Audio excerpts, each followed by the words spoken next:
إن الحمد لله نحمده ونستعينه ونستغفره ونؤمن به ونتوكل عليه ونعوذ بالله من شرور أنفسنا ومن سيئات أعمالنا من يهده الله فلا مضل له ومن يضلل فلا هادي له وأشهد أن لا إله إلا الله وحده لا شريك له وأشهد أن محمدا عبده ورسوله أرسله بالهدى ودين الحق ليظهره على الدين كله ولو كره المشركون اللهم صل وسلم وبارك على رسولك سيدنا محمد وعلى آله وصحبه وبارك وسلم تسليما كثيرا كثيرا أما بعد أيها الناس أوصيكم عباد الله ونفسي أولا بتقوى الله قال الله سبحانه وتعالى في القرآن المجيد يا أيها الذين آمنوا اتقوا الله حق تقاته ولا تموتن إلا وأنتم مسلمون. പ്രിയപ്പെട്ട സത്യവിശ്വാസികളെ, ജീവിതത്തിൻ്റെ എല്ലാ നിമിഷങ്ങളിലും അള്ളാഹുവിനെ പരിപൂർണമായി തഖ്വ ചെയ്ത് ജീവിക്കണേ എന്ന് എന്നോടും നിങ്ങളോടും ഓർമ്മപ്പെടുത്തുകയാണ്, വസിയ്യത്ത് ചെയ്യുകയാണ്. അള്ളാഹു സുബ്ഹാനഹു വ തആല നമ്മുടെ ശേഷിക്കുന്ന ജീവിതം പരിപൂർണമായി അവനനുസരിച്ച് ജീവിക്കുവാനുള്ള തൗഫീഖ് നൽകുമാറാകട്ടെ. പ്രിയപ്പെട്ടവരെ, ലോകത്തെ ഏറ്റവും വലിയ ജനാധിപത്യ രാജ്യമാണ് നമ്മുടെ മഹത്തായ ഇന്ത്യ രാജ്യം. ഇന്ത്യ രാജ്യത്തിൻ്റെ 80ാമത്തെ സ്വാതന്ത്ര്യ ദിനമാണ് വരുന്ന ദിവസം നമ്മൾ ആഘോഷിക്കാൻ പോകുന്നത്. നൂറ്റാണ്ടുകളോളം ഇന്ത്യയെ അടക്കി ഭരിച്ച, ഇന്ത്യയെ കൊള്ളയടിച്ച വൈദേശിക ആധിപത്യത്തെ ഈ രാജ്യത്തിൻ്റെ മണ്ണിൽ നിന്നും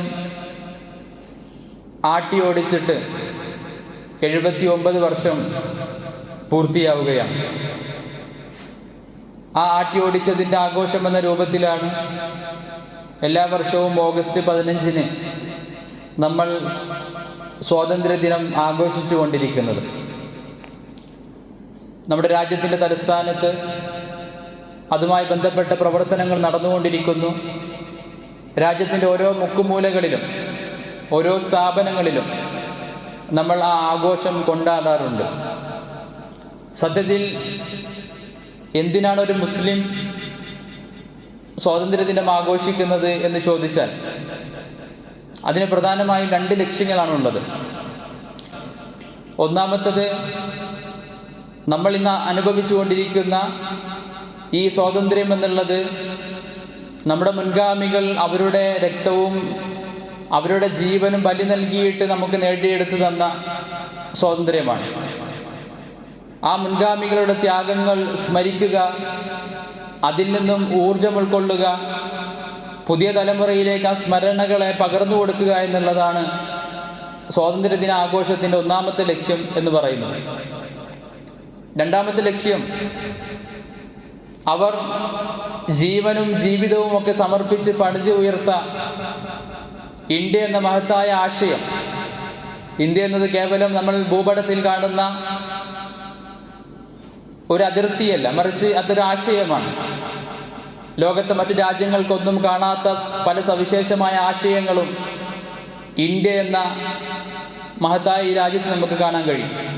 അപ്പോൾ നമ്മുടെ മുൻഗാമികൾ പടുത്തുയർത്തിയ ഇന്ത്യ എന്ന ഈ മഹത്തായ രാജ്യത്തിൻ്റെ ആശയങ്ങളെ, ഇന്ത്യ എന്ന മഹത്തായ ഈ സംസ്കാരത്തെ, അത് നമ്മൾ കാത്തു സൂക്ഷിക്കുമെന്ന് ഓരോ വർഷവും പ്രതിജ്ഞ എടുക്കുകയാണ്, ആ പ്രതിജ്ഞ പുതുക്കുകയാണ് എന്നതാണ് രണ്ടാമത്തെ ലക്ഷ്യം.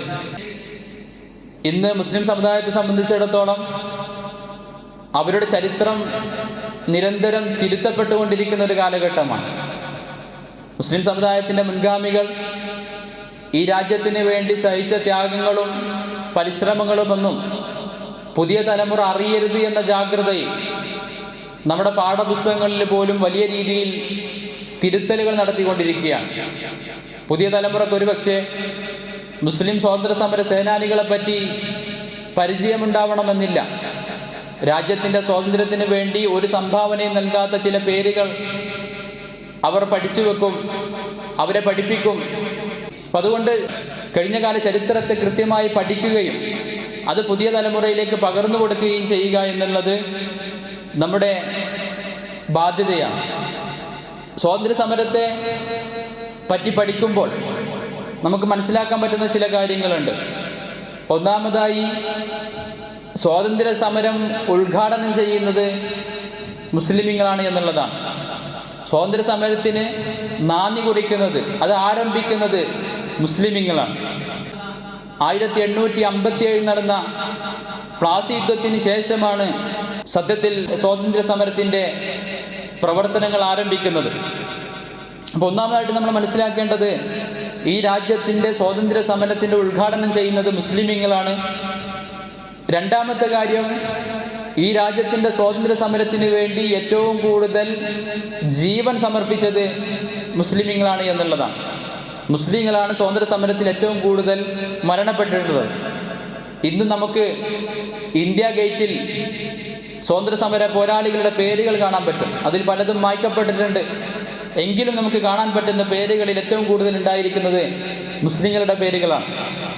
അപ്പോൾ ഈ രാജ്യത്തിൻ്റെ സ്വാതന്ത്ര്യത്തിന് വേണ്ടി ഏറ്റവും കൂടുതൽ പോരാടിയത്, ഏറ്റവും കൂടുതൽ ജീവൻ സമർപ്പിച്ചത് നമ്മളാണ് എന്നുള്ളത് ആത്മാഭിമാനത്തോടു കൂടി നമുക്ക് ഓർക്കാൻ കഴിയണം. രാജ്യത്ത് ആദ്യമായി അധിനിവേശ ശക്തികൾ കടന്നു വരുന്നത് 1498-ലാണ്. 1498 കോഴിക്കോട് കാപ്പാട് കടപ്പുറത്ത് വാസ്കോഡ ഗാമ കാലുകുത്തുന്നതോടുകൂടിയാണ് ഇന്ത്യ രാജ്യത്ത് അധിനിവേശം ആരംഭിക്കുന്നത്. പോർച്ചുഗീസുകാരുടെ അധിനിവേശം. അന്ന് പോർച്ചുഗീസുകാർ കാപ്പാട് കടപ്പുറത്ത് കാലുകുത്തിയത് മുതലേ മുസ്ലിം സമുദായം, പ്രത്യേകിച്ച് മുസ്ലിം പണ്ഡിത നേതൃത്വം അവരെ കൃത്യമായി നിരീക്ഷിക്കുകയായിരുന്നു. എന്തിനാണ് വാസ്കോഡ ഗാമ നമ്മുടെ രാജ്യത്തേക്ക് വന്നത്? ഈ രാജ്യത്തിന് സേവനം ചെയ്യാനാണോ, അതോ ഈ രാജ്യത്തെ സ്വത്തുക്കൾ മുഴുവനും കൊള്ളയടിച്ചു കൊണ്ടുപോകാനാണോ എന്ന് മുസ്ലിം പണ്ഡിതന്മാർ കൃത്യമായിട്ട് നിരീക്ഷിച്ചു. ചരിത്രത്തിൽ കാണാം, അന്ന് അവർക്കെതിരെ ശക്തമായി പോരാട്ടത്തിന് വേണ്ടി രംഗത്തിറങ്ങിയത് സൈനുദ്ദീൻ മഖ്ദൂം ഒന്നാമനായിരുന്നു.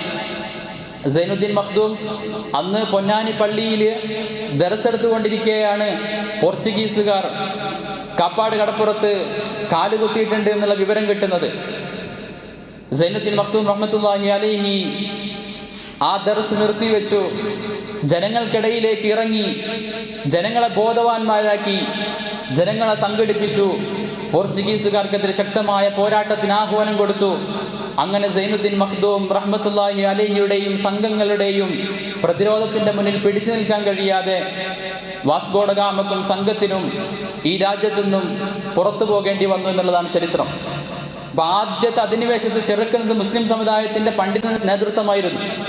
പിന്നീട് വന്ന ഡച്ചുകാർ, ഫ്രഞ്ചുകാർ, ഇവർക്കെതിരെയൊക്കെ ശക്തമായി മുസ്ലിം സമുദായം ചെറുത്തുനിൽപ്പ് നടത്തി. അതിനുശേഷമാണ് നമ്മുടെ രാജ്യത്തേക്ക് ബ്രിട്ടീഷുകാർ കടന്നു വരുന്നത്. ബ്രിട്ടീഷുകാർ 1608-ലാണ് ആദ്യമായി ഇന്ത്യയിലേക്ക് വരുന്നത്. അന്ന് ബ്രിട്ടീഷുകാർ വന്ന ഉടനെ തന്നെ അവർക്കെതിരെ രംഗത്ത് വന്നത് മുസ്ലിം പണ്ഡിതന്മാരായിരുന്നു. ഷാ വലിയുള്ള ദഹ്ലവി റഹ്മത്തുള്ളാഹി അലൈഹി അന്ന് ഡൽഹിയിൽ അറിയപ്പെടുന്ന ഒരു മുസ്ലിം പണ്ഡിതനാണ്. അദ്ദേഹം ശക്തമായി ബ്രിട്ടീഷുകാരുടെ ഈ അധിനിവേശത്തിനെതിരെ ചെറുത്തു നിൽക്കണമെന്ന് ആഹ്വാനം നടത്തി. അദ്ദേഹത്തിൻ്റെ മകനായ ഷാ അബ്ദുൽ അസീസ് ദഹ്ലവി റഹ്മത്തുള്ളാഹി അലൈഹി അദ്ദേഹം അന്ന് ഉത്തരേന്ത്യയിലെ പള്ളികൾക്ക് മുഴുവനും ഫത്വ കൊടുത്തു. ബ്രിട്ടീഷുകാർക്കെതിരെ പോരാടൽ ഓരോ മുസ്ലിമിൻ്റെയും നിർബന്ധ ബാധ്യതയാണ് എന്ന്. ആ ഫത്വയുടെ അടിസ്ഥാനത്തിലാണ് പിന്നീട് 1857 ചരിത്രത്തിൽ നമ്മൾ ഒന്നാം സ്വാതന്ത്ര്യ സമരം എന്ന് വിളിക്കുന്ന 1857 പോരാട്ടം നടക്കുന്നത്. 1857 സ്വാതന്ത്ര്യ സമരം പലപ്പോഴും പാഠപുസ്തകങ്ങളിൽ കാണില്ല, അല്ലെങ്കിൽ നമ്മുടെ മതേതര എഴുത്തുകാർക്കിടയിൽ അത് പരിചിതമാവണമെന്നില്ല. പക്ഷേ ആദ്യമായിട്ട് സ്വാതന്ത്ര്യ സമരത്തിന് വേണ്ടി പോരാട്ടം നടത്തുന്നത് 1857-ലാണ്. ആ 1857 പോരാട്ടത്തിന് ആളുകളെ പ്രചോദിപ്പിക്കുന്നത് ഷാ അബ്ദുൽ അസീസ് ദഹ്ലവി റഹ്മത്തുള്ളാഹി അലൈഹി എന്ന മുസ്ലിം പണ്ഡിതനായിരുന്നു. പിന്നീട് ചരിത്രത്തിൽ കാണാം, അന്ന് ഡൽഹിയുടെ തെരുവീതികളിൽ മുഴുവനും മുസ്ലിമീങ്ങളെ, പ്രത്യേകിച്ച് പണ്ഡിതന്മാരെ ക്രൂരമായ രൂപത്തിൽ തൂക്കിലേറ്റിയതും കരിച്ചു കളഞ്ഞതും. ഒരു ബ്രിട്ടീഷുകാരൻ എഴുതുന്നുണ്ട്, അന്ന് ഞങ്ങൾ ഡൽഹിയുടെ തെരുവീതിയിലൂടെ നടന്നു പോകുമ്പോൾ മനുഷ്യരെ പച്ചക്ക് കത്തിക്കുന്ന മണം ഞങ്ങളുടെ മൂക്കിലേക്ക് അടിച്ചു കയറി. ഞങ്ങൾ എവിടെ നിന്നാണ് ഈ മണമെന്ന് നോക്കി നടക്കാൻ തുടങ്ങി. അങ്ങനെ ഒരു ഭാഗത്തെത്തിയപ്പോൾ അവിടെ ഒരു കൂട്ടം പണ്ഡിതന്മാരെ നഗ്നരാക്കി നിർത്തിയിരിക്കുകയാണ്. വിവസ്ത്രരാക്കി ഒരു കൂട്ടം പണ്ഡിതന്മാരെ നിർത്തിയിരിക്കുകയാണ്. അവരോട് ഓരോ പണ്ഡിതനോടും മാറി മാറി ചോദിക്കുന്നുണ്ട്, ഈ രാജ്യത്തിൻ്റെ ഇന്ത്യയുടെ സ്വാതന്ത്ര്യ സമരത്തിൽ നിന്ന്, ഈ പോരാട്ടത്തിൽ നിന്ന് നിങ്ങൾ പിന്മാറുകയാണ് എങ്കിൽ നിങ്ങൾക്ക് സുരക്ഷിതമായി വീട്ടിലേക്ക് പോകാം. ഇനി ഈ സ്വാതന്ത്ര്യ സമരം തുടരാനാണ് നിങ്ങളുടെ തീരുമാനമെങ്കിൽ ഈ തീയിലേക്ക് നിങ്ങൾ എടുത്തെറിയുമെന്ന് ഓരോ പണ്ഡിതനോടും ചോദിക്കുന്നുണ്ട്. ആ ഓരോ പണ്ഡിതനും കൊടുത്ത മറുപടി, ഞങ്ങൾക്ക് ഒരിക്കലും സുരക്ഷിതരായി ഞങ്ങളുടെ വീട്ടിലേക്ക് മടങ്ങേണ്ടതില്ല. ഞങ്ങൾക്ക് ഈ രാജ്യത്തിന്റെ സ്വാതന്ത്ര്യമാണ് വേണ്ടത്. ബ്രിട്ടീഷുകാരിൽ നിന്നുള്ള ഈ രാജ്യത്തിന്റെ മോചനമാണ് ഞങ്ങൾ ലക്ഷ്യമാക്കുന്നത് എന്ന് പറഞ്ഞുകൊണ്ട് മുസ്ലിം പണ്ഡിതന്മാർ തീയിലേക്ക് അവരെറിയപ്പെട്ടു എന്നുള്ളത് ബ്രിട്ടീഷുകാർ പോലും എഴുതി വെച്ച ചരിത്രമാണ്. അങ്ങനെ മുസ്ലിം സമുദായത്തിന്റെ പണ്ഡിതന്മാർ, മുസ്ലിം സമുദായത്തിലെ യുവാക്കൾ, ചെറുപ്പക്കാർ 27,000-ഓളം ആളുകൾ അന്ന് ഡൽഹിയിൽ മാത്രം ബ്രിട്ടീഷുകാർക്കെതിരെയുള്ള പോരാട്ടത്തിൽ 1857 പോരാട്ടത്തിൽ മരണപ്പെട്ടു എന്നാണ് ചരിത്രത്തിൽ കാണാൻ കഴിയുന്നത്. ഇങ്ങനെ മുസ്ലിം പണ്ഡിതന്മാരും മുസ്ലിമീങ്ങളും ഒന്നാം സ്വാതന്ത്ര്യ സമരത്തിൽ കൃത്യമായി സ്വാധീനം ചെലുത്തി. പിന്നീട് നമ്മൾ കാണുന്ന രണ്ടാം സ്വാതന്ത്ര്യ സമരം 1947 നമുക്ക് സ്വാതന്ത്ര്യം ലഭിക്കുന്നത്. അതിന് തൊട്ടു മുമ്പുണ്ടായ സംഭവങ്ങൾക്കൊക്കെ നേതൃത്വപരമായ പങ്കുവഹിച്ചൊരു സ്ഥാപനമാണ് ദാറുൽ ഉലൂം ദൈവബന്ദ് എന്ന് പറയുന്നത്. ഉത്തരേന്ത്യയിലെ അറിയപ്പെട്ട സ്ഥാപനമാണ്. ഈ വിനീതൻ അവിടെ പഠിക്കാൻ അവസരം ലഭിച്ചിട്ടുണ്ട്. ഇന്ന് നമുക്ക് കാണാൻ കഴിയും സ്വാതന്ത്ര്യ സമരത്തിന്റെ പല അടയാളങ്ങളും അവിടെ. ദാറുൽ ഉലൂം ദൈവബന്ദ് എന്നുള്ളത് നെഹ്റുവും ഗാന്ധിജിയും അടക്കമുള്ള ദേശീയ പ്രസ്ഥാനത്തിന്റെ നേതൃനിരയിലുള്ള ആളുകൾ അവർ അവിടെ വരികയും സ്വാതന്ത്ര്യ സമരത്തിനെ പറ്റി ചർച്ചകൾ നടത്തുകയും സ്വാതന്ത്ര്യ സമരത്തിന്റെ പ്ലാനുകൾ തയ്യാറാക്കിയിരുന്നതും ഈ ദാറുൽ ഉലൂം ദൈവബന്ദ് എന്ന് പറയുന്ന മുസ്ലിം സ്ഥാപനത്തിലായിരുന്നു എന്ന് നമുക്ക് ചരിത്രത്തിൽ കാണാൻ കഴിയും. നെഹ്റുവിനെ പോലെയുള്ള, ഗാന്ധിയെ പോലെയുള്ള പ്രധാനപ്പെട്ട നേതാക്കന്മാർ ഇങ്ങോട്ട് വരികയാണ്. മുസ്ലിം പണ്ഡിതന്മാരെ തേടി ഇങ്ങോട്ട് വരികയാണ്. അവരുമായിട്ട് ചർച്ച നടത്തുകയാണ്. അങ്ങനെയാണ് സ്വാതന്ത്ര്യ സമരത്തിന്റെ പ്ലാനുകൾ തയ്യാറാക്കിയത്. ഇന്നും ദാറുൽ ഉലൂം ദൈവബന്ദിന്റെ തൊട്ടടുത്ത് ഹൂൻ മസ്ജിദ് എന്ന് പറയുന്ന ഒരു പള്ളിയുണ്ട്. ഹൂൻ മസ്ജിദ്, ആ പള്ളിയുടെ പ്രത്യേകത, ആ പള്ളിയിൽ 100 കണക്കിന് വരുന്ന മുസ്ലിം പണ്ഡിതന്മാർ സുജൂദിൽ കിടക്കുന്ന സമയത്ത് ഈ ദാറുൽ ഉലൂം ദൈവബന്ദിലെ പണ്ഡിതന്മാരോടുള്ള വിരോധം കാരണത്താൽ ബ്രിട്ടീഷുകാർ കടന്നു വരികയും സുജൂദിൽ കിടക്കവേ 100 കണക്കിന് വരുന്ന മുസ്ലിം പണ്ഡിതന്മാരുടെ ശരീരത്തിലേക്ക് വെടിയുതിർക്കുകയും ആ പള്ളിയിൽ മുഴുവനും രക്തപങ്കിലമായി തീരുകയും ചെയ്തു. ഹൂൻ എന്ന് പറഞ്ഞാൽ രക്തപങ്കിലമായ പള്ളി എന്നാണ്. അങ്ങനെ ദൈവബന്ദ് എന്ന് പറയുന്ന പ്രസ്ഥാനം, ദൈവബന്ദ് എന്ന് പറയുന്ന മദ്രസ ഇന്ത്യൻ സ്വാതന്ത്ര്യ സമരത്തിൽ വലിയ നിർണായകമായ സ്വാധീനം ചെലുത്തിയിട്ടുണ്ട്.